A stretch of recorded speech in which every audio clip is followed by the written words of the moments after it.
எல்லாருக்கும் வணக்கம். டாக்டர் அழகப்பன். இன்னைக்கு நம்ம இந்த வீடியோல என்ன பார்க்க போறோம் அப்படின்னா, இந்த ஓமைக்ரான் வைரஸ்னால நெறைய பேருக்கு இந்த சோர் த்ரோட், தொண்டை கரகரப்பு, இருமல் இதெல்லாம் வருது இல்லையா? ஸோ வீட்ல இருந்தபடி எப்படி சரி பண்ணிக்கலாம் அப்படின்றத பார்க்க போறோம். இப்போ முக்கியமா வந்து இருமல் எதனால வருது அப்படின்றத நீங்க தெரிஞ்சுக்கணும். அது காரணம் வந்து ட்ரைனஸ் தான். ஸோ ரொம்ப தொண்டை வந்து காஞ்சு போகுது அப்படின்னு சொன்னா இருமல் அதிகமா வரும். ஸோ அந்த ட்ரையா ஆகக்கூடாது அப்படின்னு சொன்னா நெறைய தண்ணி குடிக்கணும். ஸோ எவ்வளோக்கு எவ்வளோ முடியுமோ அவ்வளோ தண்ணி நெறைய குடிங்க. ஸோ வெறும் தண்ணி குடிக்க முடியல அப்படின்னா வார்ம் வாட்டர் குடிங்க. அது ரொம்ப இன்னும் நல்லது. ஏன்னா அந்த வார்ம் வாட்டர் கொஞ்சம் வெதுவெதுன்னு தண்ணி குடிக்கும்போது தொண்டைக்கு இதமா இருக்கும். ஸோ அந்த தண்ணியில வந்து லேசா லெமன் கலந்து குடிச்சா இன்னும் நல்லது. ஏன்னா அந்த லெமனுக்கு வந்து உங்களுக்கு நெறைய நல்ல விஷயங்கள் இருக்கு. நோய் எதிர்ப்பு சக்தி, ஆன்டி ஆக்ஸிடென்ட் இந்த மாரி நெறைய நல்ல விஷயங்கள் இருக்கு. ஸோ அந்த லெமன் கலந்து குடிக்கலாம்.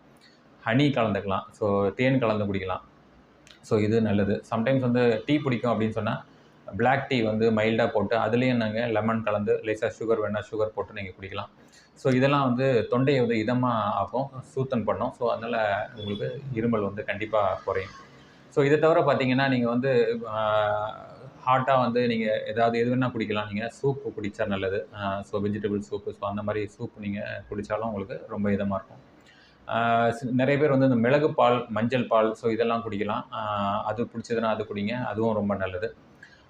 இத தவிர முக்கியமா பார்த்தீங்கன்னா, வீட்ல டஸ்ட்டு, தூசி, புகை இதெல்லாம் இருந்தா அவாய்ட் பண்ணிக்கணும். வீட்ல யாராவது சிகரெட் பிடிக்கிறாங்க, இல்ல பேஷண்ட்டே கூட சிகரெட் பிடிக்கிறாங்கன்னு சொன்னா, இருமல் அதிகப்படுத்தும். ஸோ இதெல்லாம் நம்ம தவிர்க்கணும். முக்கியமா பெட்ஸு, பூனை, நாய் இதெல்லாம் இருந்துச்சுன்னா, அதோடைய முடி, அது போய் நம்ம இருமல அதிகப்படுத்த வாய்ப்பு இருக்கு. ஸோ அதெல்லாம் நம்ம அவாய்ட் பண்ணிட்டோம்னா, நம்ம இந்த இருமல கண்டிப்பா தவிர்க்க முடியும். தொண்டை ஒரு வேளை வலி இருந்துச்சு அப்படின்னு சொன்னா, நீங்க வந்து சால்ட் வாட்டர் கார்கிள் பண்ணலாம். ஸோ வெதுவெதுன்னு தண்ணீல ஒரு டம்ளர் தண்ணீல வந்து ஒரு 1/2 ஸ்பூன் சால்ட் மிக்ஸ் பண்ணிட்டு, தொண்டையில ஒரு 30 செகண்ட்ஸ் வந்து கார்கிள் பண்ணி நீங்க துப்பலாம். அப்படி பண்ணீங்கன்னா தொண்டை வலி நல்லா குறையும். ஸோ தொண்டைய வந்து ஈரமா வச்சுக்கிறது ரொம்ப முக்கியம். ப்ளஸ் வந்து டஸ்ட்டு, தூசிலாம் அவாய்ட் பண்ணணும்.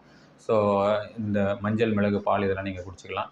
இத தவிர பார்த்தீங்கன்னா, அ காஃப் சிரப் இருக்கு. ட்ரை காஃப் சிரப் இருக்கு. நான் போன வீடியோல வந்து ஓமைக்ரான் பத்தி பேசும்போது அந்த காஃப் சிரப் பேர் கேட்டாங்க நெறைய பேரு.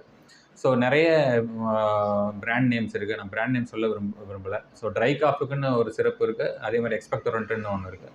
ஸோ ட்ரை காஃப் சிரப்புன்னு நீங்க கடையில போய் ஓவர் த கவுண்டர் கேட்டாலே குடுப்பாங்க. ஸோ வறட்டு இருமலுக்கான சிரப் வந்து டெக்ஸ்ட்ரோமெத்ரோஃபான் சொல்லி ஒரு கெமிக்கல். அந்த மருந்து கிடைக்குது. ஸோ அத நீங்க குடிக்கலாம். எக்ஸ்பெக்டோரண்ட்னா என்னன்னா, நெஞ்சு சளி அதிகமா இருக்குன்னு வச்சுக்கங்க. அந்த டைம்ல நீங்க வந்து காஃப வந்து சப்ரஸ் பண்ணக்கூடாது. அந்த சளிய வந்து நம்ம வெளிக்கொண்டு வரதுக்குன்னு ஒரு சில மருந்து இருக்கு. அதுதான் நம்ம எக்ஸ்பெக்டோரண்ட்ன்னு சொல்றோம். ஸோ அந்த மாரி மருந்த வந்து நம்ம யூஸ் பண்ணிட்டோம்னா, சளி நல்லா வெளியேற்றும். ஸோ இந்த மாரி 2 காஃப் சிரப் இருக்கு. ஸோ இது நெறைய பிராண்ட்ல கிடைக்குது. நீங்க வந்து ஓவர் த கவுண்டர் கேட்கலாம். இல்ல உங்க டாக்டர்ட்ட போய் கேட்டு கூட நீங்க குடிச்சுக்கலாம். ஸோ இத தவிர பார்த்தீங்கன்னா, உங்க வீட்ல உங்க பெரியவங்க வீட்ல இருக்க பெரியவங்கலாம் நெறைய வைத்தியம் சொல்லுவாங்க. நீங்க தாராளமா எது வேணா கேட்கலாம். இப்ப என்னோட பெர்சனல் எக்ஸ்பீரியன்ஸ் பார்த்தீங்கன்னா, எனக்கு இந்த மாரி ஒரு டைம் நெறைய இருமலோட கஷ்டப்பட்டேன். இந்த இருமல் சிரப்பு எல்லாம் குடிச்சு பார்த்தேன். 4 நாளா விடவே இல்ல. ஒரு நாள் நைட் எங்க அம்மா வந்து இந்த தேனும், சுண்ணாம்பும் கலந்து தொண்டையில தடவி விட்டாங்க. அடுத்த நாள் பார்த்தா சுத்தமா இருமலே கிடையாது. அதுலேருந்து பேஷண்ட் யாராவது வறட்டு இருமலோட வந்தாங்கன்னா, முதல்ல நான் காஃப் சிரப் எழுதுறதுக்கு முன்னாடி தேனும், சுண்ணாம்பும் கலந்து தொண்டையில தடவிக்கன்னு எழுதுவேன். ஸோ அந்த மாரி உங்களுக்கும் வந்து உங்களுக்கு தெரிஞ்ச கை வைத்தியம் நீங்க எது வேணாலும் பண்ணீங்க. அந்த வைத்தியம் வந்து உங்களுடைய உடம்ப கெடுக்காத அளவுக்கு இருந்தா நல்லது. அப்படின்னு சொல்லிட்டு அடுத்த வீடியோல உங்கள சந்திக்கும் வரை நன்றி, வணக்கம்.